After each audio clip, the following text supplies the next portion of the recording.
Okay, quick question, and I really want you to think about this one. When someone asks you, so, where do you see yourself in 5 years? Do you actually know what to say, or does your mind just go completely blank and you start saying something like, maybe, I don't know, something good? Yeah, we've all been there. And honestly, that question doesn't just come up in job interviews. It shows up at family dinners, with friends, with teachers, everywhere. So today, we're going to help you answer it. How to talk about your career plan in real, natural, everyday English. Let's go. Welcome back, everyone. You're listening to the Daily English Conversation Club, the podcast where two friends sit down, have a real conversation, and help you improve your English without even feeling like you're studying. I'm Leo. And I'm Zara. And if this is your very first time here, hi, welcome to the club. Honestly, this community is one of my favorite things. And speaking of community, before we dive in, can we ask you a tiny favor? If you haven't subscribed yet, please hit that subscribe button right now and share this episode with just one friend who is learning English. Even one person. It really makes a huge difference for us. Okay, Leo, let's get into it. Let's talk careers. Yes, so a career plan. I feel like this is one of those topics that sounds very serious on the surface, but it's also just super personal, you know? Like everyone has a completely different relationship with it. Some people have had this very clear, detailed plan since they were like 10 years old. And then there are people, like me, honestly, who just kind of figured things out as they went along. Yeah, exactly. And both of those things are totally valid, right? But the point is, whether you have a big, structured career plan or you're still working it out, you need to be able to talk about it in English, especially in professional situations. So today, that's exactly what we're going to help you do. Hey, before we go any further, we want to hear from you right now. Drop a comment and tell us, do you have a career plan? Type yes, no, or still figuring it out. Just one of those three.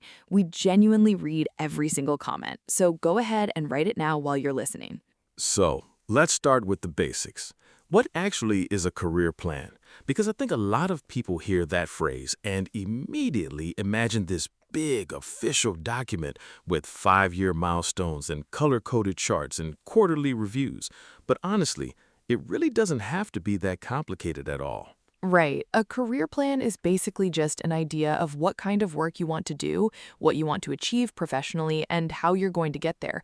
It can be really simple, like, I want to become a nurse. I'm going to study for 3 years, get some hands-on experience in a hospital, and then apply for a full-time position. That's already a career plan. You don't need a spreadsheet for it. I mean, some people do have the spreadsheet, and honestly, that's fine too.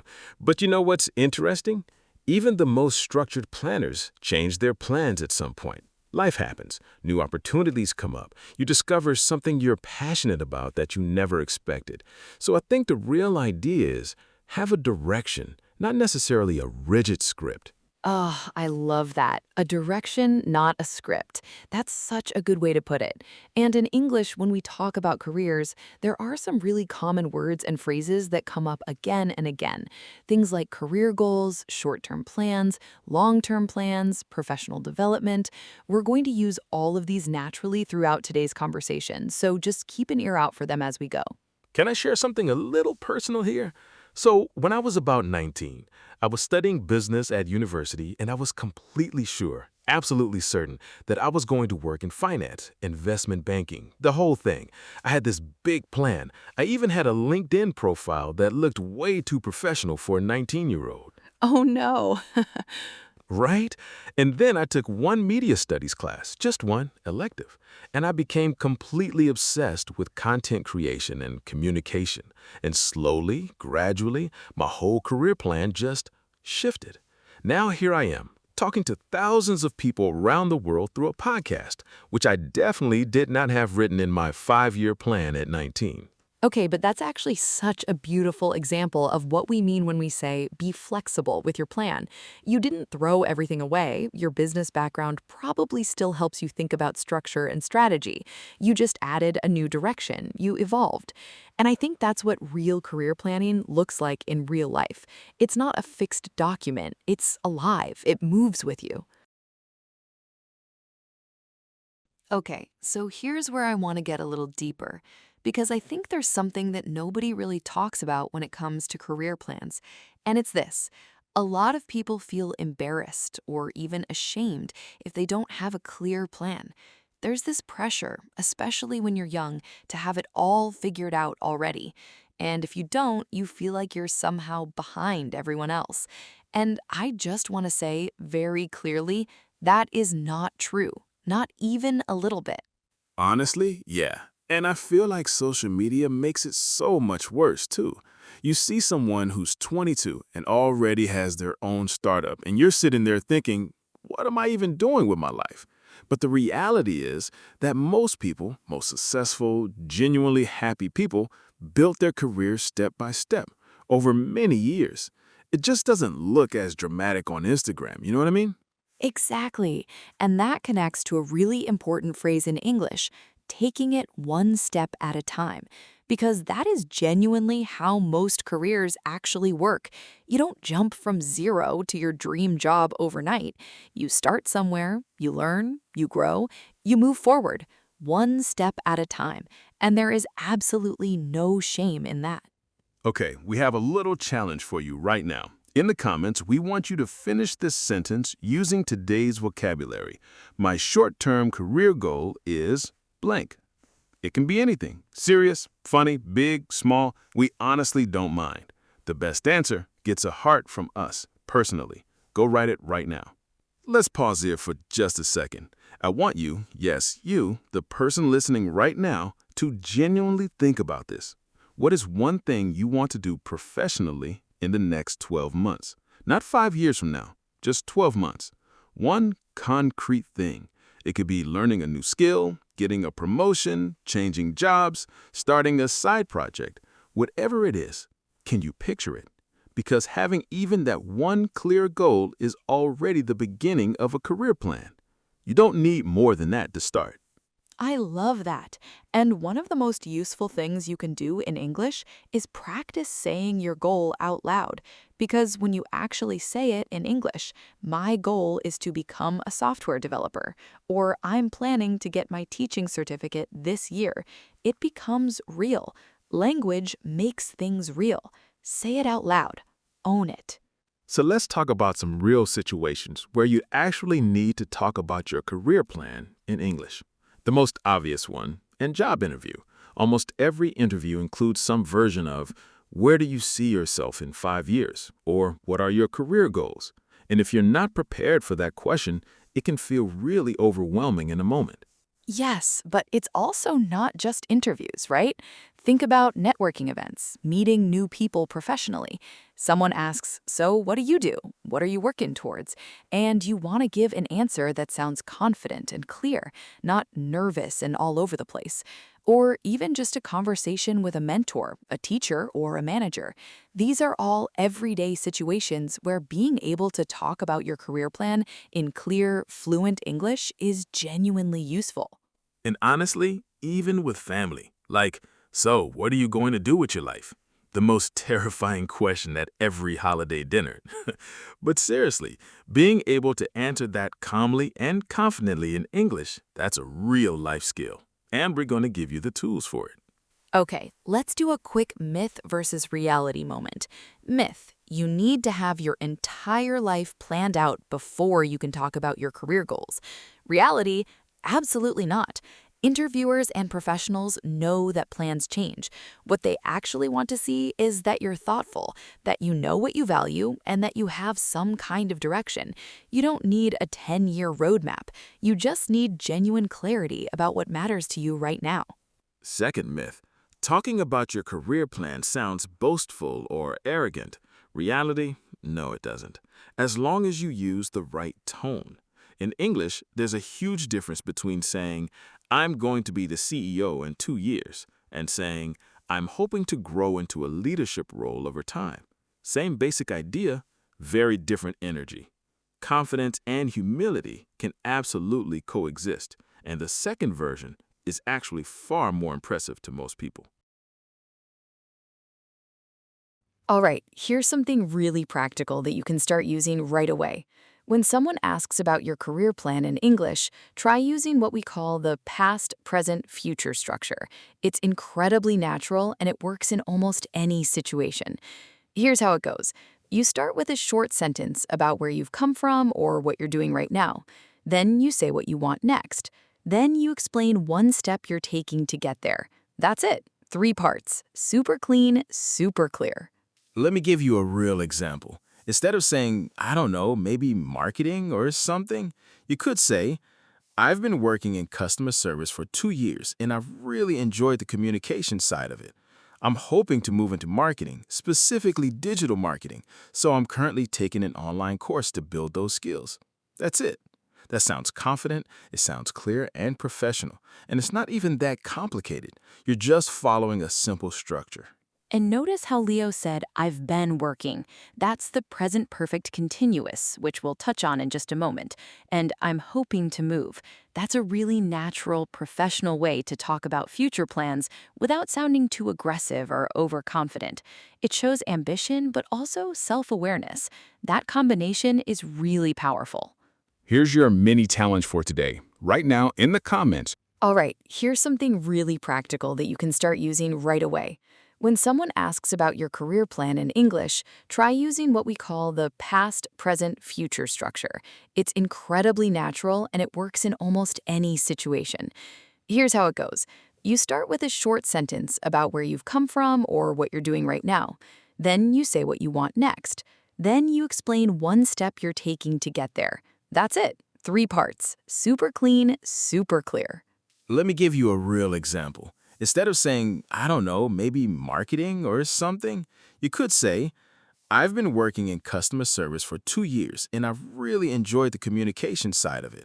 I'm hoping to move into marketing, specifically digital marketing, so I'm currently taking an online course to build those skills. That's it. That sounds confident, it sounds clear and professional, and it's not even that complicated. You're just following a simple structure. And notice how Leo said, I've been working. That's the present perfect continuous, which we'll touch on in just a moment. And I'm hoping to move. That's a really natural, professional way to talk about future plans without sounding too aggressive or overconfident. It shows ambition, but also self-awareness. That combination is really powerful.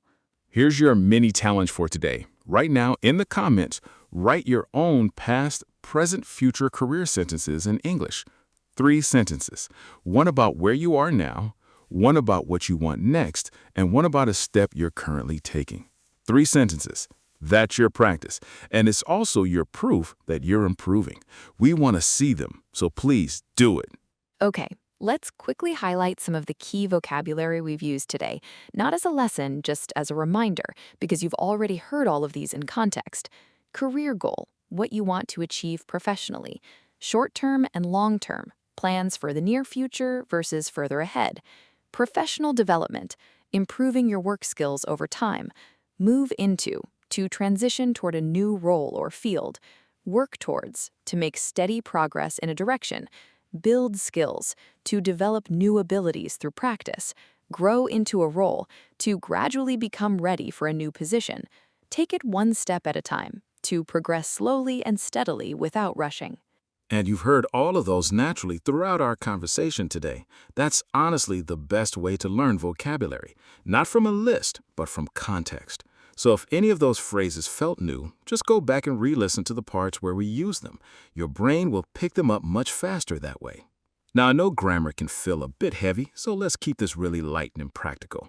When you talk about future career plans in English, one of the most natural patterns is I'm hoping to, or I'm planning to, or I'd like to. These are all slightly softer than just saying I will, and that softness is actually a good thing in professional situations. It signals that you're thoughtful, not reckless. So instead of I will be a manager in 1 year, which can sound a bit too bold, try I'm hoping to move into a management role over the next couple of years. Much more natural, much more professional. Yes, and I've been doing something for a certain amount of time is a brilliant structure for talking about your experience. It makes you sound active and ongoing, like you're still in the middle of your journey, still learning, still growing, which honestly, all of us are. So practice that one especially. I've been studying English for 2 years. I've been working in sales for 6 months. Really useful, really natural. Okay, let's zoom out for a second and just pull together the big ideas from today. Talking about your career plan in English is a skill. And like any skill, it gets so much better with practice. What we cover today, what a career plan actually is, and why it doesn't have to be complicated. The past, present, future structure for answering career questions confidently. Key vocabulary and phrases you can start using right away. The grammar patterns that make you sound natural and professional. And the mindset that your plan doesn't have to be perfect or final to be valid. And I think the biggest takeaway from today is this. Your career plan doesn't need to be perfect. It doesn't need to be final. It doesn't need to impress anyone. It just needs to be yours. Honest, clear, and in your own words. And when you can say it confidently in English, that is a real superpower. Genuinely. All right, it is time for our absolute favorite part of every episode, the Daily English Conversation Club Word of the Day. And today's word is aspire. A-S-P-I-R-E. To aspire means to really deeply want to achieve something, especially something ambitious or meaningful. You'd say, I aspire to become a doctor, or she's always aspired to work in film. It's a slightly formal word, but it sounds incredibly confident and intentional when you use it. So please, use it. And here is your gamified word challenge for today. Drop the word aspire in the comments in your own sentence. Tell us what you aspire to do, professionally or personally. The most creative, most inspiring sentence gets a special shout out from us in next week's episode. So get writing. We cannot wait to read them. All right, everyone, that is a wrap on today's episode of the Daily English Conversation Club. Thank you so much for spending this time with us. Seriously, every single listen, every comment, every share. It means the world to Zara and me. If you took something useful from today's episode, please hit that subscribe button and share this with a friend who is learning English. Even just one person. It truly helps this community grow, and we are so grateful for every single one of you. And in our next episode, this one is going to be really good. We are talking about how to handle a job interview in English, from the very moment you walk in the door to the moment you say goodbye. All the phrases, all the questions, all the little confidence tricks that actually work. You absolutely do not want to miss it. So make sure you're subscribed so it lands straight in your feed. Until next time, keep practicing, keep going, and always remember, every single conversation is one step.